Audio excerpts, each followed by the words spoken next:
how do you deal with the recruiters? Recruiters are the middle persons between you and the company where you have an opening. So convincing them is very important because then only they'll submit your resume to the company. So this process is almost like fishing in a river. Suppose you're in a river with the whole apparatus required. You have a fishing rod with whatever stuff set up. Okay, so you need a bait, right? For luring the fish, you need a bait. You'll have a pack of worms. So you hook the worm and cast the rod, okay, and wait for a fish bite. Same thing happens in the job market, right? So what do? You have to lure the recruiters. How? You need to have a bait. What is your bait? It's your resume. If you have a good resume, definitely you can lure the recruiters. So when a recruiter is attracted to your resume, it's like a fish bite, right? So what happens when a fish bite? You cannot lose it, right? So you need to have some skill set in order to bring the fish towards you. It is actually a skill because you have to really fight the fish. The fish can pull the line, and if you are not skilled enough, what happens? Your line will be broken and the fish will escape. You cannot take such a chance here, right? You should not lose your recruiters because you need to make them submit your resume. You have to convince them. So how can you effectively convince them? What are the things that you have to take care while convincing your recruiting agencies? The most important thing here is your confidence level. Because you sell your services, a software service, to your recruiters. So when you sell something, you should be really confident about your skills, whatever services that you're selling. Suppose someone is coming to sell some services to you. If that person is not very confident about whatever that they are selling, will you ever buy it? No. So you should act like you are an expert. You know everything about whatever you are selling, right? You are the confident person. You are the most suitable person for the position open in the market. You have to show that in your tone, in your voice, right? Because most likely, when a recruiter finds a suitable resume, they'll be calling you. You'll get a phone call, so they're not seeing you, so they'll be listening to your voice. So your voice should be very, very confident. You have to make them convincing, and finally they have to submit your resume. So there will be some common discussion points when you get a call from the recruiters. So they might be asking you, are you currently in the market? Meaning, are you looking for a job change? Obviously, your answer will be yes, I'm looking for a change. They might be asking, like, they might be explaining about the JD a bit. Hey, I have an opening in the market and it's for this client, blah blah blah. They'll be explaining a bit about it. So they might be asking, are you currently on a contract or are you currently on a job or something like that, right? You can say that, yeah, I'm currently on a contract. I mean, depending on your situation, you'd be saying like, yeah, I'm currently on a contract, but my contract is ending in a month of time. So I'm looking for a change, right? So they might be asking you like, so will you continue in your current contract if they extend it?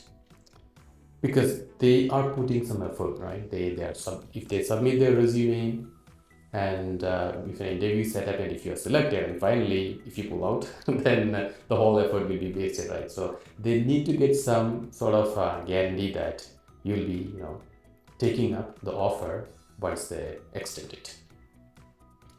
So you can say that, yeah, I'm looking for a challenging position. Anyway, my project is going to end, so I think this is the best time for me to move out of the project. Okay, or this is the best time to look for a better opportunity. Okay. Be very what do you can say?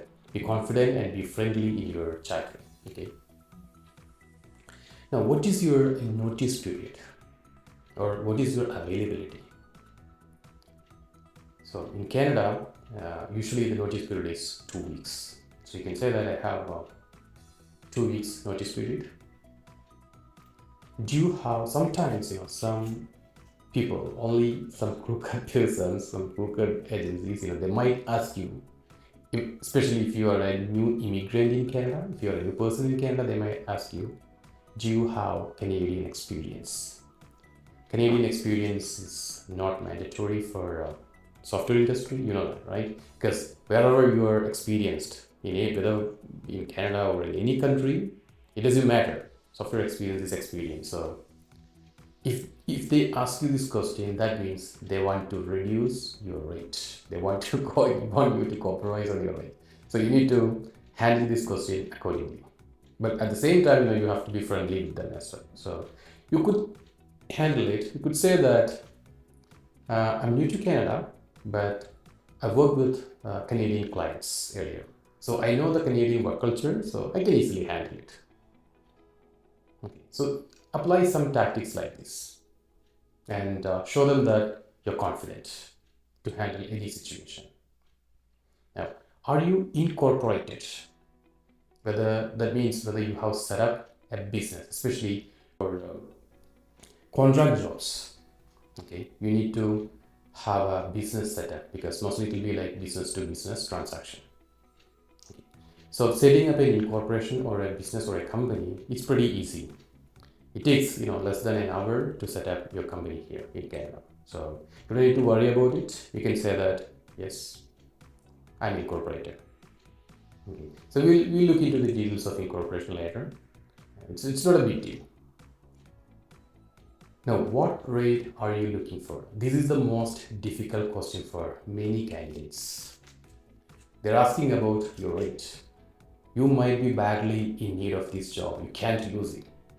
You might be, out of the job market, or you might be out of job maybe for a few months, right? But do not show your situation, current situation, to the agencies. Whenever you say your rate, you have to be very confident. Okay. So whatever be the rate that you're looking for, you can confidently say something like, I'm looking for $80 per hour. Okay. So based on your experience or whatever that you are looking for. So many people have a question like, so what rate I should ask? What will be the rate in the market? So the rate in fact varies from company to company, from project to project, because every company has got some fund. So it's based on the fund that that they allocate the rate. So there is no common rate actually. So, but again, you can ask based on your experience. Experience with the market. You need to understand what are the rates that different companies offer. It's actually a skill to understand it from the market, and you will learn it from the experience. So especially for a person with 6 years or 7 years of experience, up to 6-7 years, you could ask for maybe $70 per hour. If it is more than that, you can ask for $80 per hour, or even 90 or 100, or even more based on your experience level, or whatever experience that the JD is looking for. Based on that, you can ask for the rates. So do not reduce your rate. Do not think that you lose an opportunity if you say a good rate. It's not like that. So it's based on the funding available, and if the rate is not available, you get a chance to negotiate. So don't worry about it.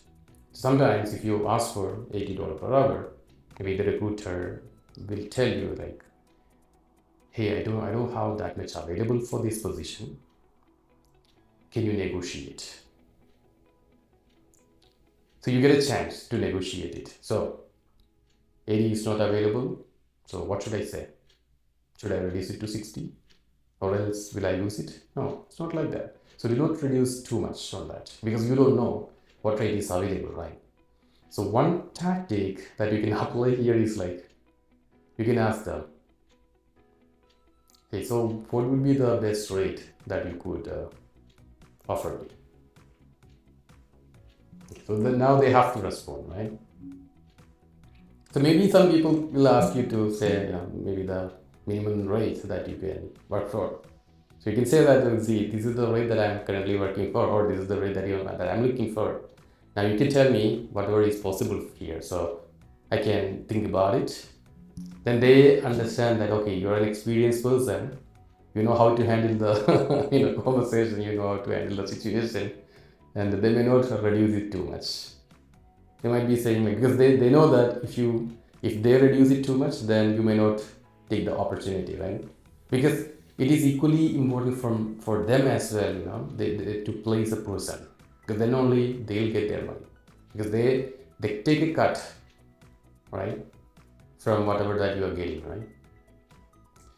So they may not reduce it too much if you are very confident, and they say that, okay, maybe you can go maximum $75 per hour or $60 per hour, right? Based on their actual situation that they might be telling you.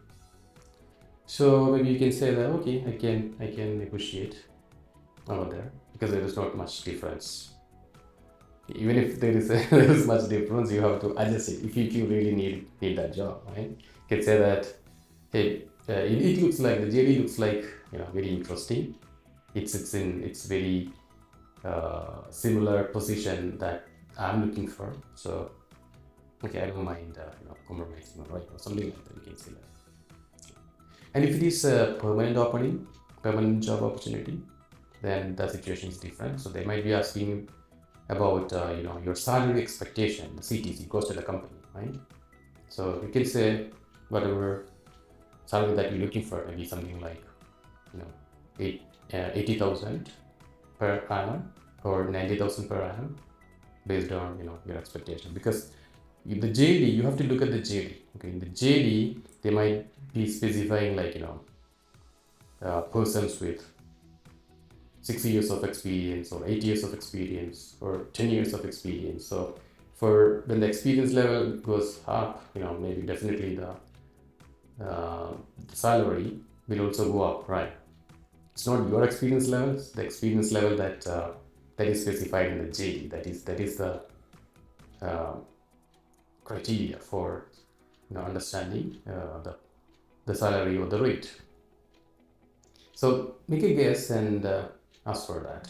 Okay, always ask for a higher rate, and you get a chance to negotiate on the rate side. You need to understand how the budgeting works in contract opportunities. So it is based on that you can negotiate. So you need to have a thorough understanding about it. Every project has got a funding. Okay, so maybe as per the project funding, could be like $100 per hour. Okay, so the company where you have a position, it offers $100 per hour. So they'll offer it to the staffing agency. Definitely, they are running a business, they have their cost, and they should have a decent profit. So they have to take a cut. Okay, so they might take maybe $20 per hour, and then they'll pay you $80 per hour. Okay, so it could be possible, like you can get $80 per hour for a position, but you won't get that input. The recruiter will ask you, what is the rate that you are looking for? So if you say $60 per hour, what will happen? You'll get $60 per hour, but the recruiter will get $40 per hour, right? So total $100 is spent. So the work that you have to do remains the same, right? So always go for a higher rate and try to negotiate if required. That will be a better strategy. Because once you say the rate, you won't be able to change it.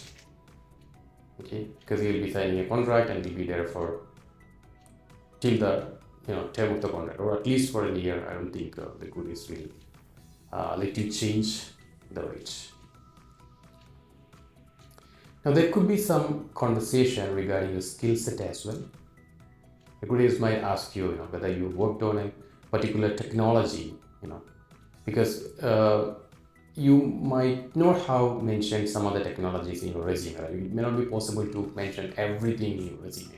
You will have a basic resume, or you will have a base resume, and you will be modifying it when you apply for a different position, right? The recruiters might have seen whatever resume that you have posted in the job sites. So they should be looking at it, and they might be asking you whether you worked on some technologies like some protractor or cucumber or something like that, right? So you can confidently say that yes, okay, you want this position, right? So you have to give full confidence to them. Okay, so maybe that they could ask like, so which project did you work on cucumber? I don't see that in your resume. So you can say that, yeah, I didn't mention everything in your resume because there are different projects. I included the most relevant projects only in the resume, but I could update my resume and submit it to you. Okay, because usually people work in different projects in my previous company. Because we have to support other projects as well whenever there is a need, or we have to cover people who are going on vacation. So we work on different projects. So we just include the most relevant projects, the resume. So how much experience do you have in a particular technology, say for example protractor, right? They might ask you. So because that could be they're in the JD, that's the reason why they're asking it. So you have to be confident in answering these questions. They should not get a doubt. They should not doubt that you don't have experience on whatever that they're looking for. You can say that, yeah, I have 2 years of experience on that particular tool or whatever. So based on whatever you can say. So the most important thing is confidence, and this is about selling services to customer. So you need to ensure that you're convincing them. That's the most important thing. Okay, you need to reach the interview, because if you don't reach the interview, nothing can be done, right? So you have to convince the recruiter. That is the most important thing here. Now let's talk about how contracting works. Some people may not be very familiar with contracting. Okay, so there is a company, maybe you can call it as client company, where an opening is processed for a project.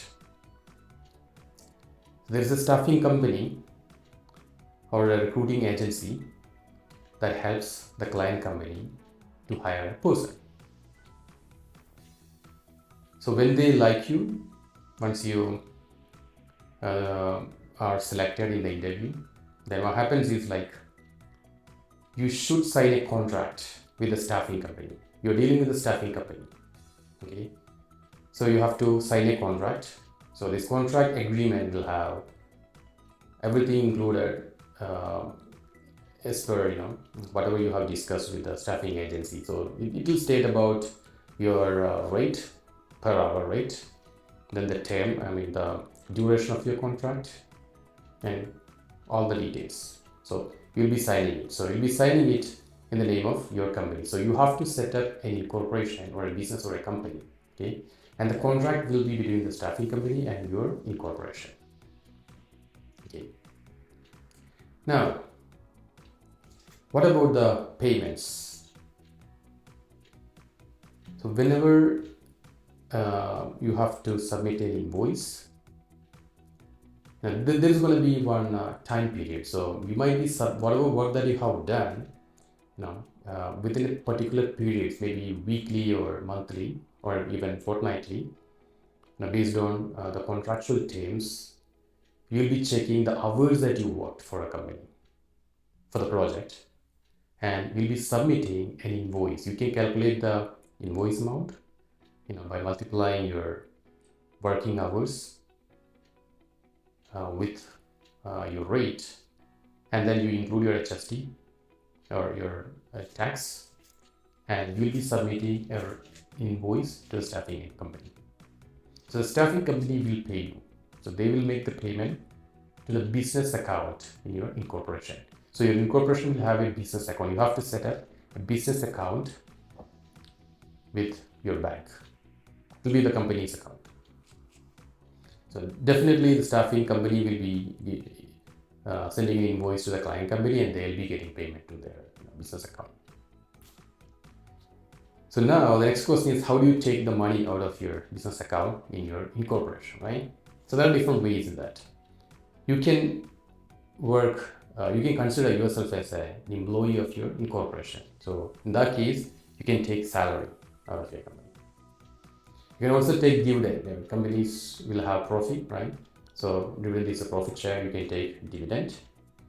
And if you pay for some expenses from your pocket, say for example, if you go to the client company's location for working, you have to pay for the commute, right? You might be taking train, or you should be driving there, so you have fuel expenses. So these are the company expenses. So you can consider them as expenses, and you can take that expenses from your business account. You might be using some technology, right? You need internet, you need telephone for your work. You might need to purchase for if it is for work from home, you need to set up a desk, chair, and all those stuff for the office setup, right? So all these are expenses to the company. So you can take those expenses out of your company's business account. And setting up this contracting and setting up business account and tax filing for your incorporation, all these things are not very complicated. Okay? You can take help from your accountant to do all these things. So I know many people who think that these are very complicated stuff and they don't want to get into the contract. Okay. So it's not that complicated. It can be done. There are people who can help you. The accountants can help you on this stuff. And registering an incorporation is also simple stuff. There are a lot of ways on doing that. You can do that online, or you can go to some government offices to do that. You can get the information from internet. There are plenty of tutorials on YouTube and things like that. I'm not going into those details, but just understand that those are not complicated. It's pretty simple. I wish you all the best for your job search, and I'll see you in the next video.